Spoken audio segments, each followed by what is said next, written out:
Hi friends, మనమంతా భూమి గుండ్రంగా ఉండను. ఈ మాట ఇప్పుడు ఎందుకు అంటున్నానంటే, పూర్వంలో కలిసి ఉంటే కలదు సుఖం, సంసారం ఒక చదరంగం, సాగర సంగమం, ఇలా సాంప్రదాయకమైన టైటిల్స్ వచ్చేవి. రాను రాను తగ్గిపోయి ట్రెండ్ మారిపోయి రకరకాల విచిత్రమైన మాస్ టైటిల్స్ మన ముందుకు వస్తున్నాయి. కానీ మళ్ళీ మంచి రోజులు వచ్చాయి. అత్తారింటికి దారేది, నాన్నకు ప్రేమతో, సీతమ్మ వాకిట్లో సిరిమల్లె చెట్టు, పెళ్లి చూపులు, ఇప్పుడు శ్రీరస్తు శుభమస్తు, మనమంతా. నిజంగా మంచి మార్పు. తెలుగు సినిమాల్లో మన ప్రేక్షకులు ఒక క్యారెక్టర్తో ట్రావెల్ చేయడం అన్నది జరిగి ఎన్నాళ్ళైంది. ఈ సినిమాలో ఒక్క క్యారెక్టర్ కాదు, ఉన్న 4 ఇంపార్టెంట్ క్యారెక్టర్స్తో ప్రతి ప్రేక్షకుడు ట్రావెల్ అవుతాడు. ప్రతిదీ మన కళ్ళ ముందు జరుగుతున్నట్టే ఉంటుంది. వాళ్ళ పెయిన్ మన పెయిన్గా, వాళ్ళ సంతోషం మన సంతోషంగా ఉంటుంది.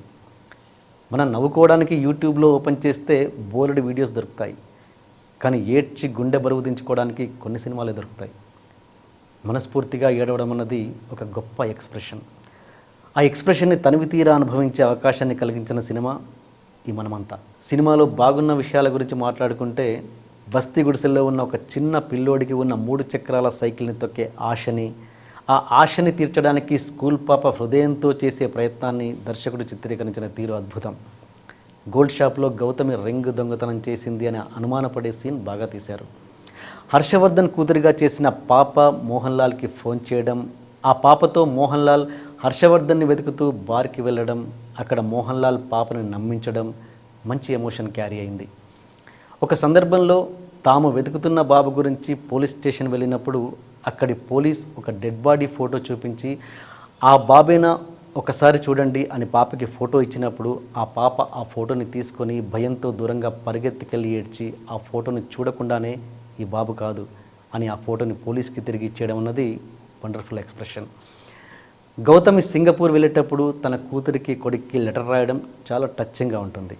ఇక సినిమాలో ఉన్న అత్యంత ఎమోషనల్ సీన్, ఖచ్చితంగా ప్రేక్షకుడు షేక్ అయ్యే సీన్, గుండె ఒక్కసారిగా పగిలిపోయే సీన్. పిల్లాన్ని వెతుక్కుంటూ వెళ్ళిన వాళ్ళకి ఆ పిల్లాడు దొరికిన స్థితి తీరు, ఇక్కడ ప్రతి ప్రేక్షకుడు షాక్కి గురవ్వాల్సిందే. అండ్ అదే సిచ్యువేషన్లో హర్షవర్ధన్ దొరికిన విధానం ఖచ్చితంగా ప్రేక్షకులకి కన్నీళ్లు పెట్టిస్తుంది. ఒక సీన్లో గాంధీ మహాత్ముడు కస్టమర్స్ గురించి చెప్పిన మాటల్ని మోహన్ లాల్ చెప్పడం చాలా బాగుంది.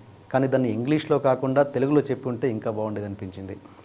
ఇక ఈ సినిమాలో స్క్రీన్ ప్లే పరంగా ప్రేక్షకులు అత్యద్భుతంగా ఫీల్ అయ్యే అంశం ఒకటి క్లైమాక్స్లో వస్తుంది. అది నేను ఇక్కడ చెప్పడం కన్నా అంత భావ్యం కాదు, దాన్ని మీరు థియేటర్లోనే ఆస్వాదించండి. Really great screen play.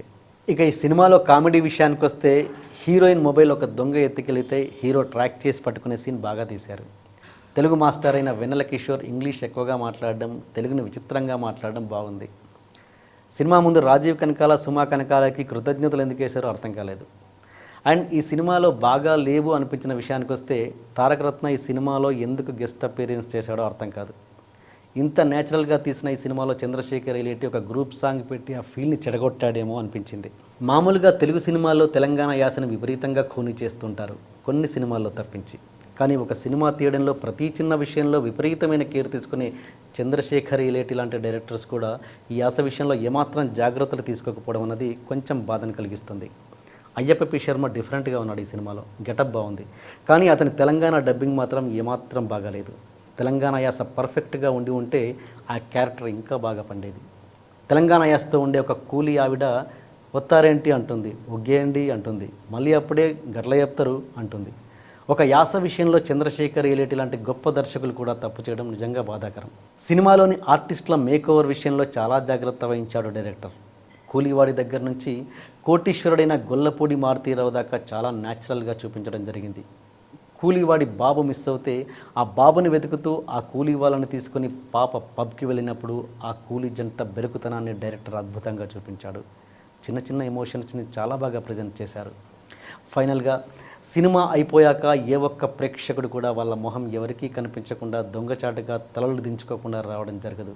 కారణం, ఖచ్చితంగా ప్రతి ఒక్కరి చెంపలు తడి ఆరకుండానే ఉంటాయి కాబట్టి, ప్రతి ఒక్కరి కళ్ళల్లో కన్నీళ్ళు ఇంకా నిలిచిపోయే ఉంటాయి కాబట్టి. ఫైనల్గా విపరీతంగా నవ్వడానికి పెళ్లి చూపులు సినిమా చూడండి, మనసు కుదుటపరచుకోవడానికి మనమంతా చూడండి. దయచేసి ఈ సినిమాని విపరీతంగా ఆదరించి మనకున్న అతి కొద్ది చంద్రశేఖర్ రిలేటివ్ లాంటి గొప్ప దర్శకుల్ని ప్రోత్సహించండి. ఇంత గొప్ప సినిమాని చాలా సిన్సియర్గా తెలుగు ప్రేక్షకులకు అందించిన చంద్రశేఖర్ రిలేటివ్కి రెండు చేతుల నమస్కరిస్తూ సెలవు. మళ్ళీ ఇంకో మంచి సినిమా కామెంట్తో కలుద్దాం.